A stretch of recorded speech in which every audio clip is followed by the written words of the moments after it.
Chapter 9, End Scene.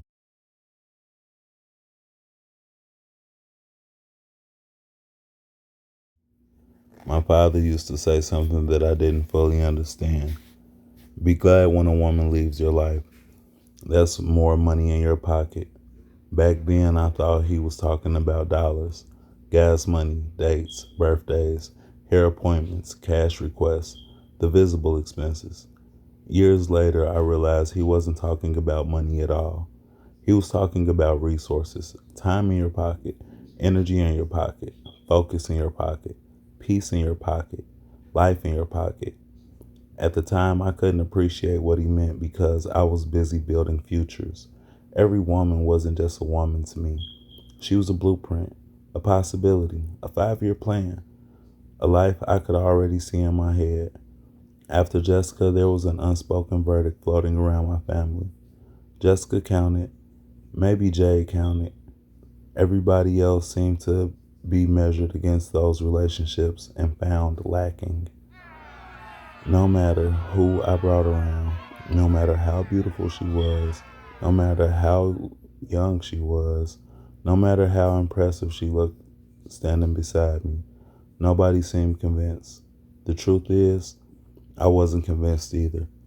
So I kept building another woman, another plan, another future, another set of blueprints spread across the table.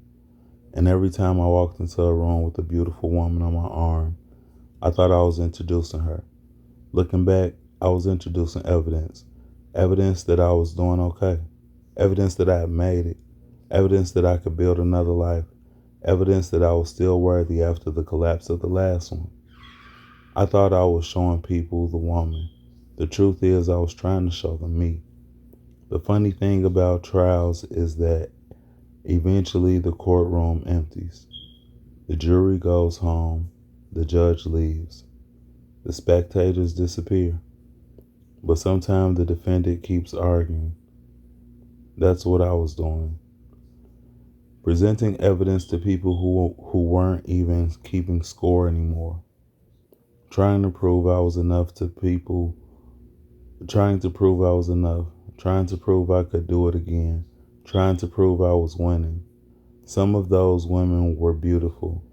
Some were troubled. Some were kind. Some were chaotic. Some carried wounds that looked too much like my own. Different names, different faces, different stories, but the blueprint was often the same. I would see a future before I saw a person, and every time that future collapsed, life would hand me the blueprints back, folded, wrinkled, stamped with the same message. Start over. Another plan I made turned out to be trash. I wasn't saying that to the women. I was saying that to the audience, to my friends, to my family, to the invisible jury I carried around in my head. Look, another one didn't work. Another dream collapsed. Another future got demolished before construction was complete. The nights were the hardest. That's when the hatred showed up. Not hatred toward women, not hatred toward God, hatred toward myself. I would lie awake, replaying every mistake, every weakness, every compromise, every moment where I wasn't the man I wanted to be. Part of me believed that if I lost enough weight, made enough money, became disciplined enough, somehow disappointment would stop finding my address. But disappointment always knew where I lived. The strange thing is that I could have escaped. A phone call away was attention. A phone call away was company. A phone call away was the old version of satisfaction. But I stayed in the room. I stayed in the loneliness. I stayed with the silence. I stayed with the pain. And every morning the sun would hit my window. Not once, not occasionally. Every morning. The light would crawl across the wall like a message addressed directly to me. I never saw it as random. I saw it as God rewarding me for staying, not winning, not being strong, not having answers, for staying, for refusing to run, sitting with the pain long enough to learn from it. The sunlight seemed to say the same energy every day. Good. Now get up, try again. So I did. Sometimes I walked through the neighborhood. Sometimes I ran behind Kroger where nobody could see me. I wasn't much of a runner.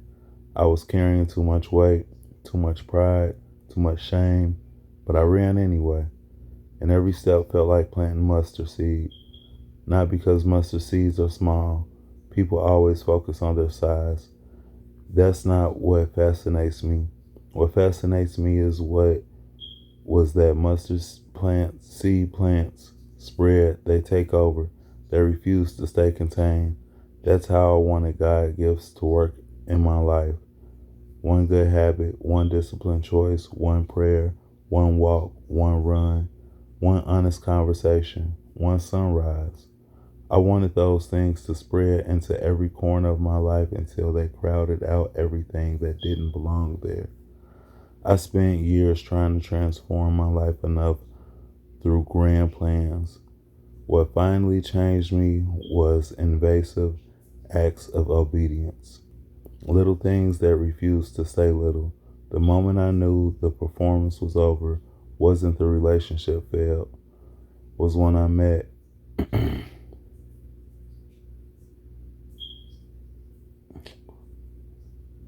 Ireland.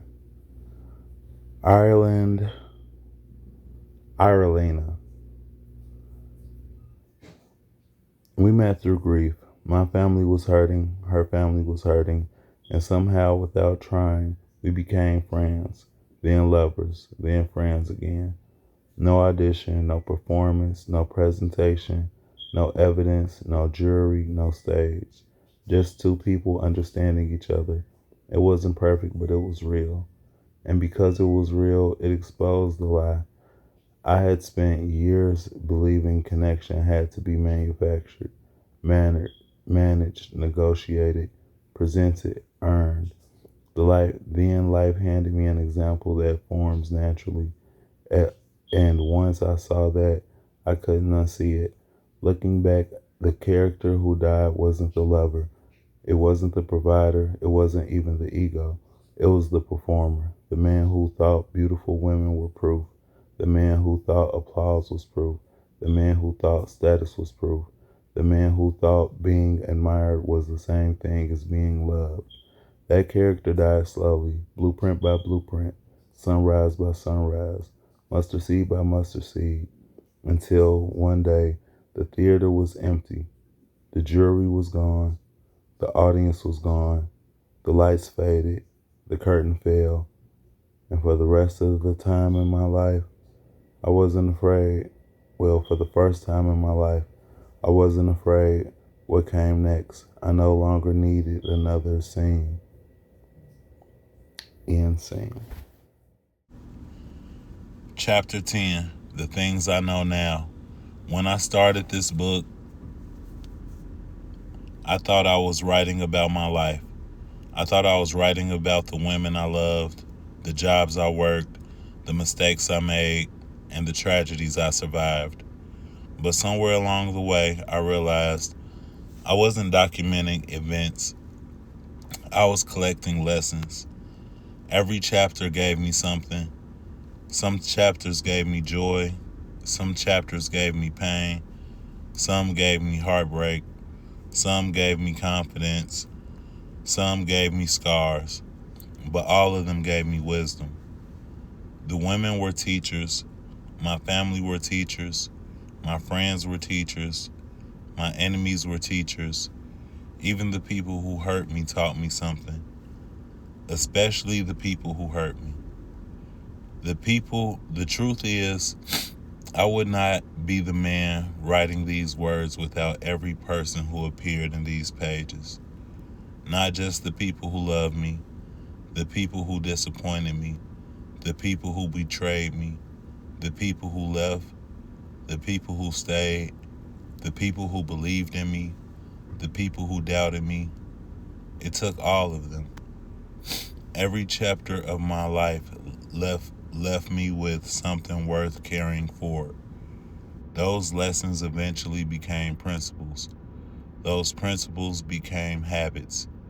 Those habits became mantras. And these are the things I know now. Potential is beautiful, but peace is real. For most of my life, I fell in love with potential. I saw the people I saw who people could become. I saw the future versions of them, the healed versions, the responsible versions, the loving versions, the versions that would finally make everything make sense. Sometimes I saw the versions so clearly that I ignored the person standing right in front of me.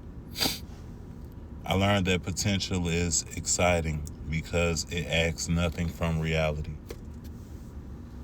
Peace is different. Peace asks you to accept reality exactly as it is. Peace doesn't require promises. Peace doesn't require hope. Peace doesn't require imagination. Peace simply exists. And after enough storms, I learned that peace is worth more than potential. Potential is beautiful, but peace is real. I miss the fantasy of her, not her. This lesson took me years to learn. There were women I thought I missed desperately. Women I replayed in my mind. Women I wanted back. Women I convinced myself were irreplaceable. But when I became honest with myself, I realized I wasn't always missing them. I was missing the dream. I was missing the companionship. I missed the idea of family. I missed the possibility. I missed having someone to call. I missed being chosen. I missed the future I imagined. Once I learned to separate fantasy from reality, I stopped grieving people who were already gone. And I started appreciating people for who they actually were, not who I wish they would become. I'm not buying access. This lesson cost me money. It cost me time. It cost me pride. I learned that affection purchased is never the same as affection freely given. Sometimes I gave because I genuinely wanted to help, but sometimes I gave because I hoped generosity would create certainty. A ride, a Uber, a meal, a bill, a favor, a gift. The older version of me sometimes confused support with connection. The newer version of me understands that genuine desire does not require an admission fee. If somebody wants to be in my life, they will make room for me. And if they don't, no amount of money can create what isn't already there. Mutual desire only. This mantra was born from learning what love is not. Love is not convincing. Love is not recruiting. Love is not negotiating. Love is not proving your worth. Love is not chasing people who keep running. Mutual desire means both people are walking toward each other.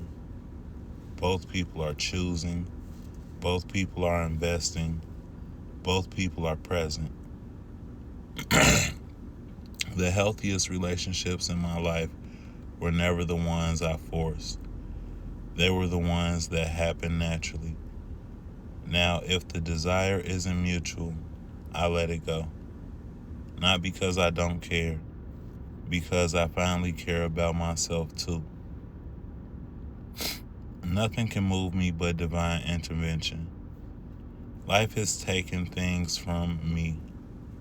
People, relationships, opportunities, certainties. I've watched plans collapse. I've watched dreams disappear. I've buried people I love. I survived situations I never expected to face. Through it all, I learned that my foundation cannot be circumstances. Circumstances change, people change, life changes. God remains. This mantra isn't about stubbornness, it's about trust. If something leaves, let it leave.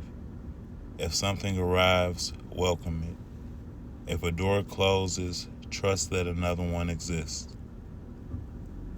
Nothing can move me but divine intervention. I am not who I fear I am. I am who I practice being. This lesson brought me peace. For years, I judged myself for my worst moments, my mistakes, my failures, my weaknesses, the moments I wish I could take back. Then I realized that single mistake does not create an identity. A pattern creates an identity. A habit creates an identity. Practice creates an identity. I am not the worst thing I've ever done. I am the sum of what I repeatedly choose.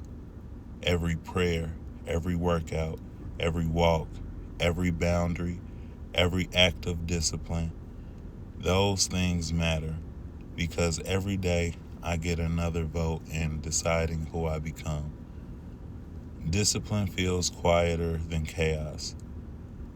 Chaos always announces itself. Drama arrives loudly. Arguments arrive loudly. Temptation arrives loudly. Attention arrives loudly. Discipline never did. Discipline was a walk, a workout, a prayer, a boundary, a healthy meal, a difficult conversation, a choice nobody else noticed. Chaos creates excitement. Discipline creates results. And while chaos gets all the attention, discipline builds the life. Plant habits like mustard seeds. Most people talk about mustard seeds because they're small. That isn't what fascinates me. Mustard seeds spread, they take territory. They grow where they're planted, and eventually they become difficult to remove. That's how I want my habits to work. One prayer became many. One workout became a lifestyle. One boundary became a standard. One healthy decision became a new identity. Growth didn't happen overnight. It spread quietly, patiently, relentlessly, until the things I practiced became the things I know was known for. As I look back over these chapters, I realize something else. There are no villains here. There are people who made mistakes. There are people who hurt me. There are people I hurt. There are people who arrived for a season and left when their season was over. But every one of them helped shape the man I became. For that, I am grateful. To every woman I loved, to every friend I lost, to every family member who challenged me, to every mentor who guided me, to every person who walked beside me. Thank you. Even when the lesson was painful, especially when the lesson was painful, because wisdom is expensive and every lesson costs something. If you made it this far with me, I want to leave you with this final thought. Whatever it is you want to become, it will require all of you. Not the polished version, not the version you show the world, not the version that only appears when things are going well. All of you.